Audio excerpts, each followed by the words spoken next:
Para eso son los cuates, mi viejo. Vamos a echarnos unas copas, vacilamos, después cada quien para su cantera. Pero desde mañana tú y toda tu familia corren de mi cuenta. Oye, pero tú la pones muy fácil y a la mera hora... ¿Tú qué sabes, hombre? ¿Sabías que hubo un actor en el cine mexicano que hizo del crimen un arte, que seducía con mirada filosa y se volvió leyenda sin ser galán de telenovela? ¿Te imaginas a un gángster tan elegante que hasta los policías lo respetaban fuera de cámara? Pues hoy te traigo la historia del hombre que reinventó al villano con puro porte, que brilló como estrella, cayó en el olvido, y se fue de este mundo en silencio, lejos del escándalo, pero con la frente en alto. Estuvimos en mi casa oyendo música. Perdone, pero no voy a permitir que nadie la vea. Está sumamente nervioso. Así que ponte cómodo, porque esta historia está más buena que pleito entre divas en camerino. Te voy a contar cómo un chavo de Tula pasó de vender sueños en la pantalla a pelear contra el sistema desde los pasillos sindicales, enfrentándose a productores, traiciones y al peor enemigo de todos, el olvido. Bienvenidos a Tutoriales Gerberín Mini, el canal donde el chisme y la historia se dan la mano y donde los grandes del cine mexicano de la época de oro reviven con todo y escándalo. Yo soy Gerberín, tu narrador de confianza, y te invito a que te suscribas, le piques a la campanita y nos dejes ese like bien entintado como tinterillo de juzgado, porque esta historia no es de novela, es de película de las buenas. Ahora sí, listos para conocer la vida y caída del único, del inigualable, del inolvidable. Víctor Parra, el suavecito. Pues agárrense, porque esto va con todo. Y es que dicen que hay gente que nace con estrella, y otros, nacen estrellados.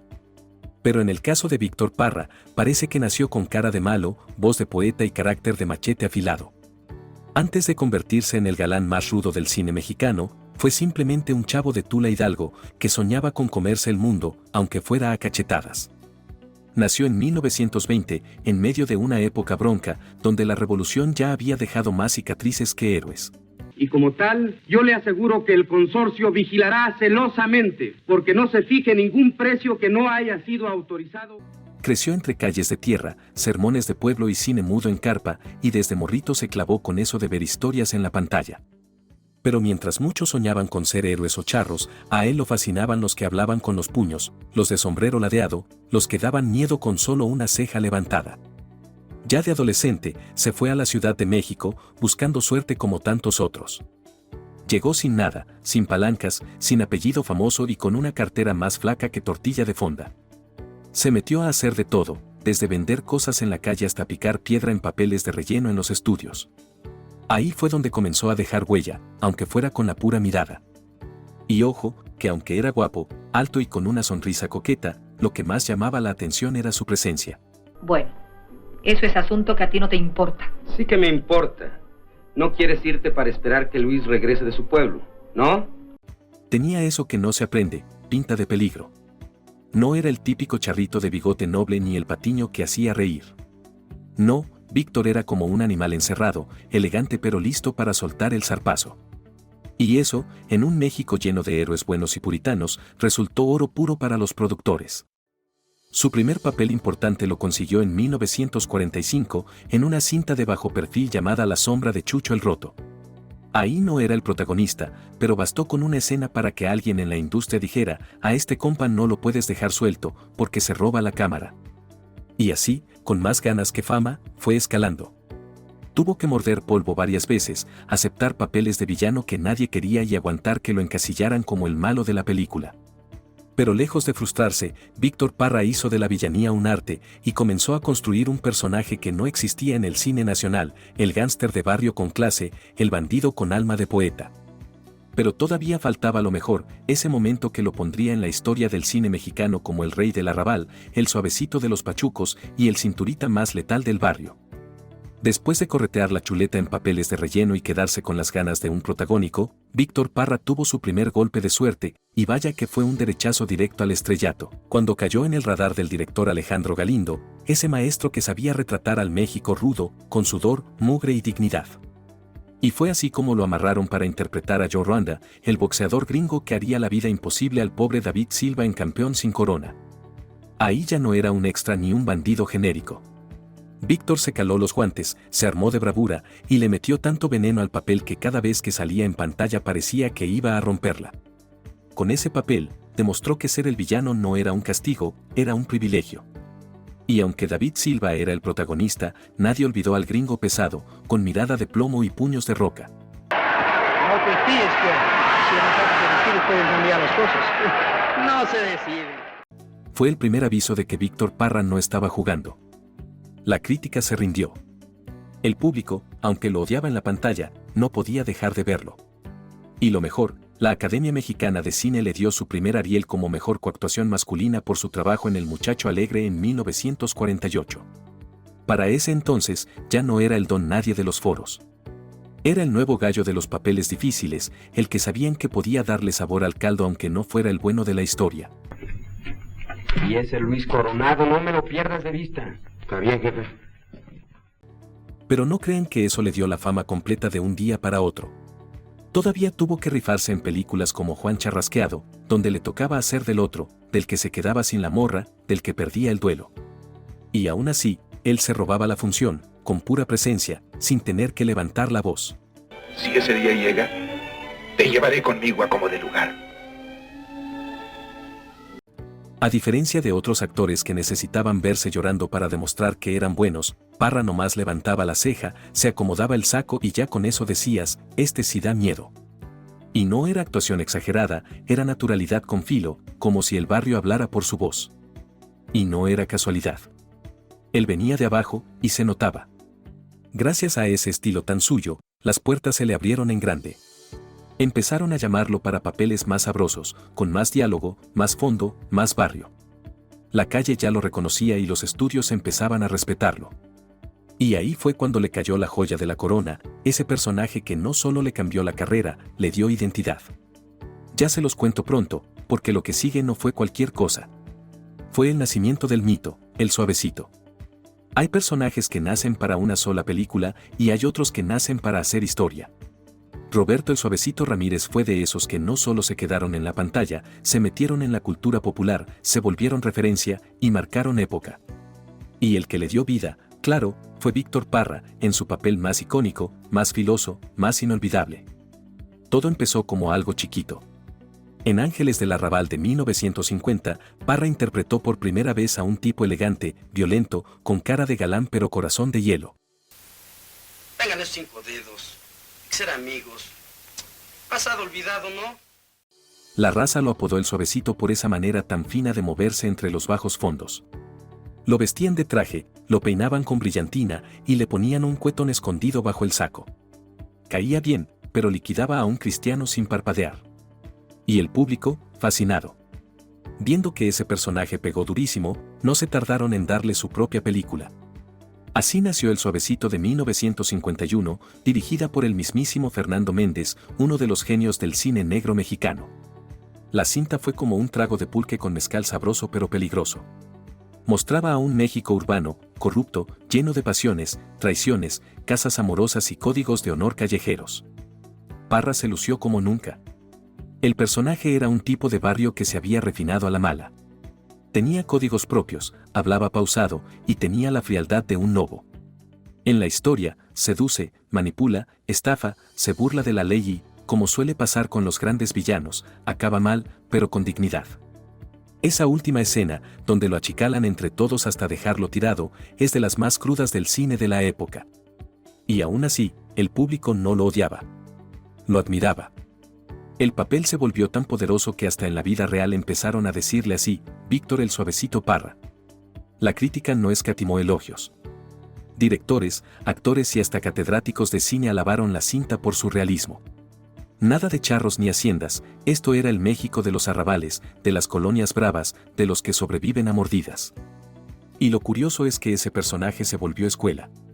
Muchos actores intentaron después imitar el estilo, voz grave, movimientos lentos, elegancia forzada, pero nadie tenía la esencia de Parra, esa mezcla de peligro y poesía. Necesito que me hagas una balona. Tú dirás, viejo, lo que quieras. ¿Le llevas esto a la Lupita? No por nada Guillermo del Toro, años después, dijo que El Suavecito era una de sus películas mexicanas favoritas. Ese personaje catapultó a Víctor Parra a lo más alto. Ya no era solo el villano de moda. Era la cara del cine negro mexicano, el actor que le dio cuerpo al crimen elegante. Y aunque el personaje tuvo su final en la historia, en la mente de muchos, El Suavecito nunca colgó los tenis. Nomás se escondió entre las sombras, esperando su siguiente aparición. Después del Suavecito, ya no hubo vuelta atrás. Te juego 10 a que no la haces. A lo macho, a lo macho. Víctor Parra se convirtió en el rostro oficial del crimen fino, el maleante que hablaba con clase y caminaba con estilo. Los estudios lo buscaban, los directores se lo peleaban y hasta las actrices pedían que les tocara escena con él. ¿Por qué? Porque ese hombre no actuaba, imponía. Y mientras unos le decían que ya se encasilló en papeles de malo, Parra les respondía con premios. Así de sencillo. En la cinta Los Fernández de Peralvillo, interpretó a un bandido barriobajero, encajoso, vividor, pero humano. Y ese papel le valió otro Ariel, ahora como mejor actor, dejando claro que lo suyo no era solo posar con pistola, sino que también sabía llorar sin hacer drama y meterle alma sin exagerar. El público lo amaba aunque sus personajes fueran despreciables. Eso no se logra todos los días. Tenía el don de hacerte dudar, uno no sabía si quería abrazarlo o correr. Lo mismo te sacaba un qué bárbaro, que un qué desgraciado. Y eso, en un México que apenas descubría los matices en el cine, era oro puro. O algo, así las cosas serían más fáciles. Entonces tal vez pudiera vivir con nosotros. Película tras película, Víctor se fue volviendo un emblema. En Espaldas Mojadas, por ejemplo, mostró el lado oscuro de la migración. Era un contrabandista, sí, pero también reflejaba ese sistema podrido que empujaba a los más pobres a cruzar fronteras jugándose la vida. Ahí, Parra no solo era un actor, era un espejo social. También brilló en 4 contra el mundo, donde se rodeó de otros colosos como Arturo Martínez y Tito Junco. Ahí lo vimos más maduro, con ese aire de viejo lobo que ya se la sabe de todas. Y en Sombra Verde, una rareza fílmica que se grabó en plena selva, le tocó enfrentar no solo a la naturaleza, sino a los demonios internos del personaje. Y como siempre, salió bien parado. Este asunto es entre ella y yo. La flauta. Aquí todos estamos bailando al mismo son. A mí me importa poco tu historia con la niña. Para ese punto de su carrera, ya no era solo el malo del cine, ahora era el actor de peso, el que podía cargar una película aunque el guión no ayudara, el que convertía cualquier escena en algo creíble con solo alzar una ceja. Y mientras muchos de su generación se acomodaban en lo mismo de siempre, él seguía buscando papeles retadores, historias que dijeran algo, que incomodaran, que reflejaran lo que pasaba en las calles, en los barrios, en la vida real. Eso sí, aunque la fama y los aplausos estaban a tope, Parra ya olfateaba el desgaste del medio, las traiciones detrás de cámara, las sonrisas falsas en las entregas de premios. Porque en este negocio, uno nunca sabe si lo están aplaudiendo o afilando el cuchillo. Y mientras los reflectores seguían encandilándolo, él ya empezaba a mirar hacia otro lado, hacia un mundo que no tenía guiones, pero sí muchos pleitos, el sindicalismo.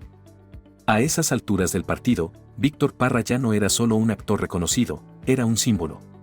Un referente del cine negro mexicano, ese subgénero que retrataba las entrañas del país con historias de ladrones, traiciones, crímenes y corrupción, pero con elegancia, sin caer en lo vulgar ni en lo burdo.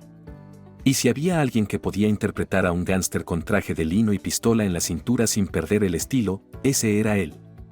Durante los años que siguieron a El Suavecito, Parra se mantuvo firme en ese perfil de criminal seductor, con películas que sabían a calle mojada, humo de cigarro y amenazas disfrazadas de cumplidos. Perdón, hermano, no te encabrites. No lo niegues, es natural. Yo lo comprendo sobre todo porque soy tu amigo.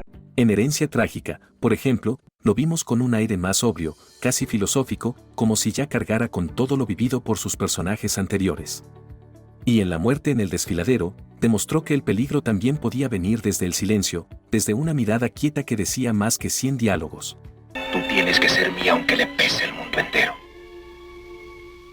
Sí, Juan. Pero no todo era bala y golpe.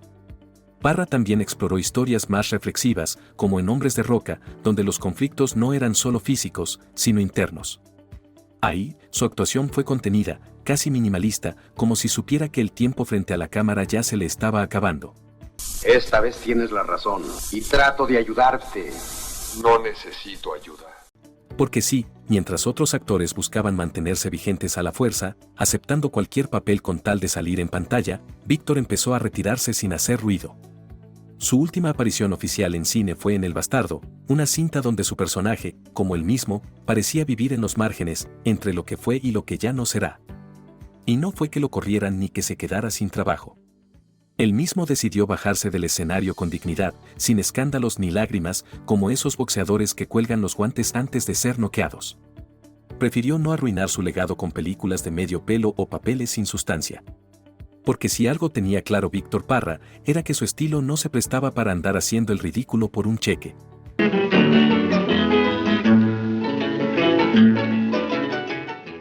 Eso sí, no se alejó del cine por completo.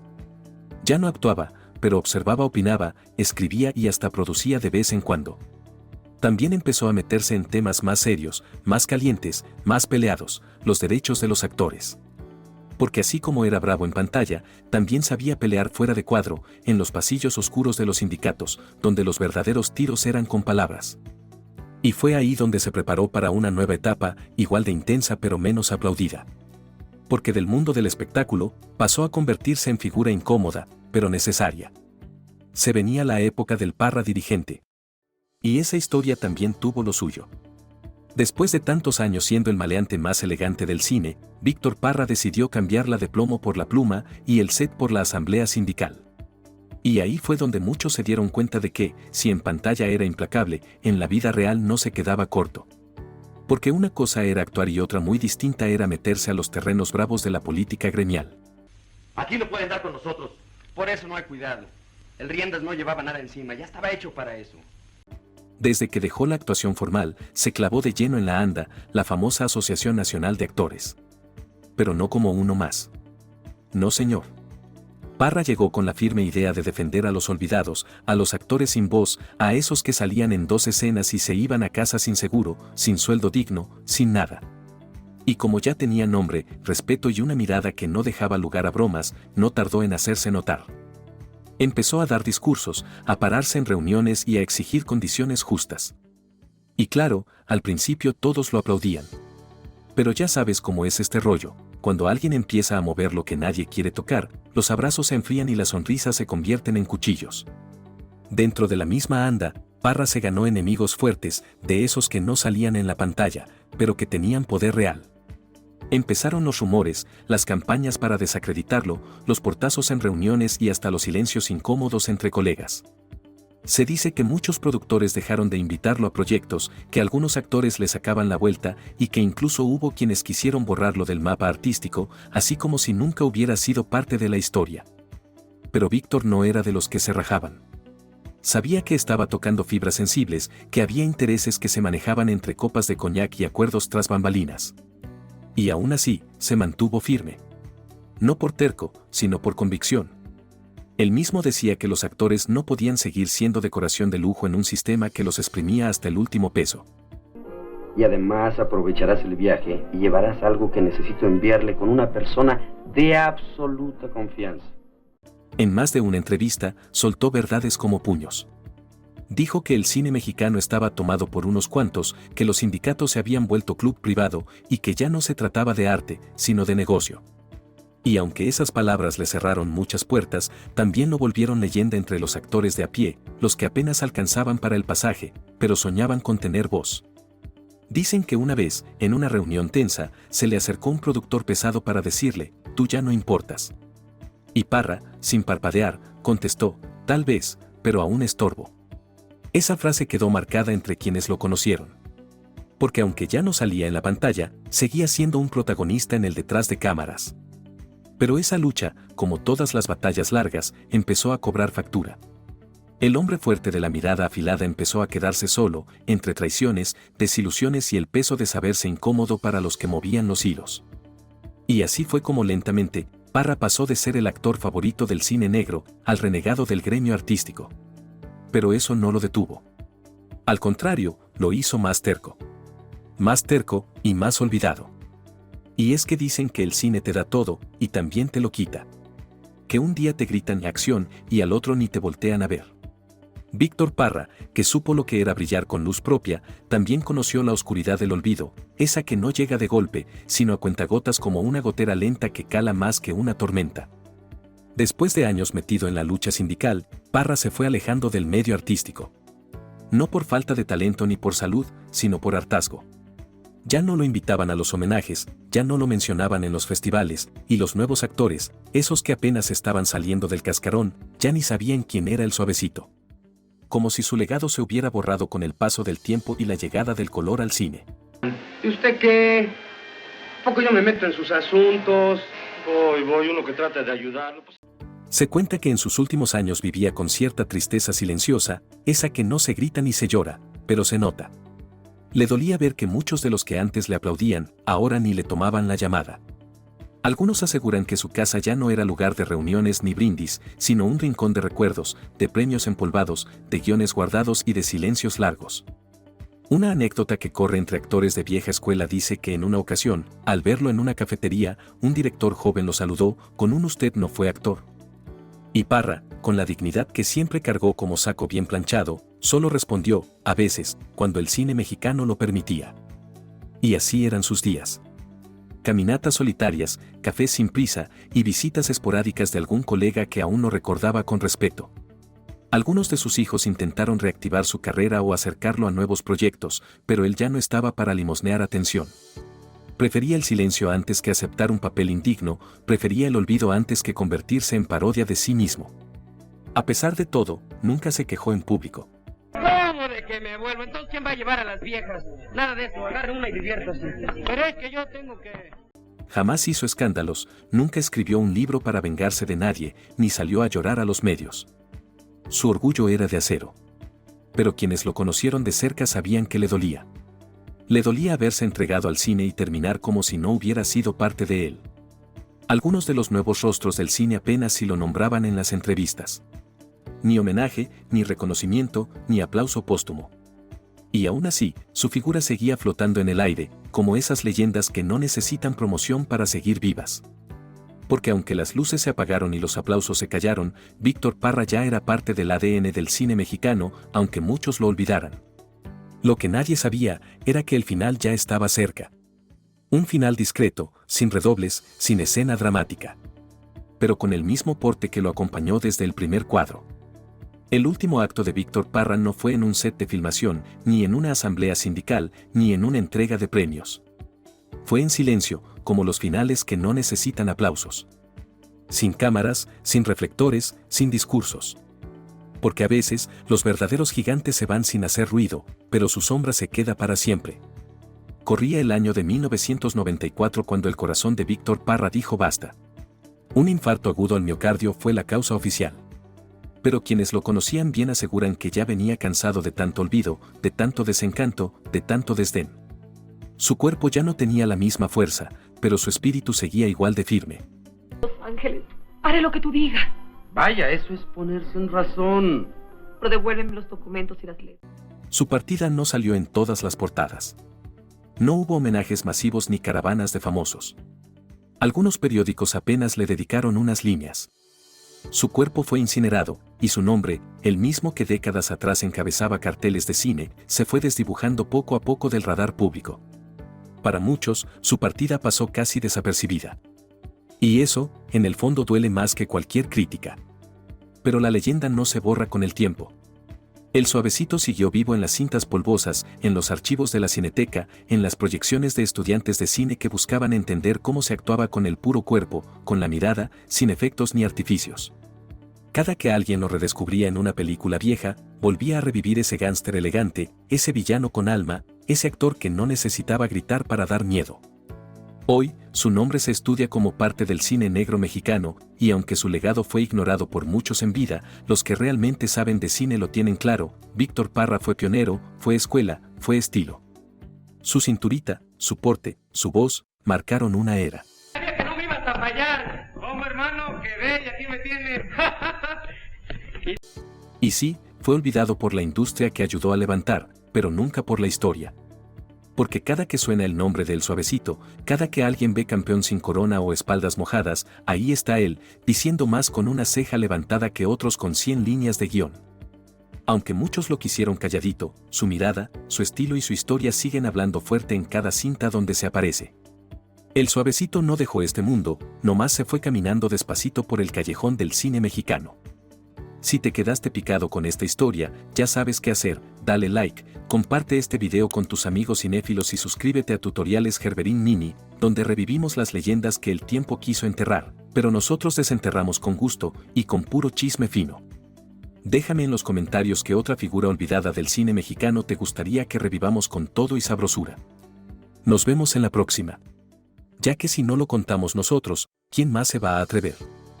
Adiós.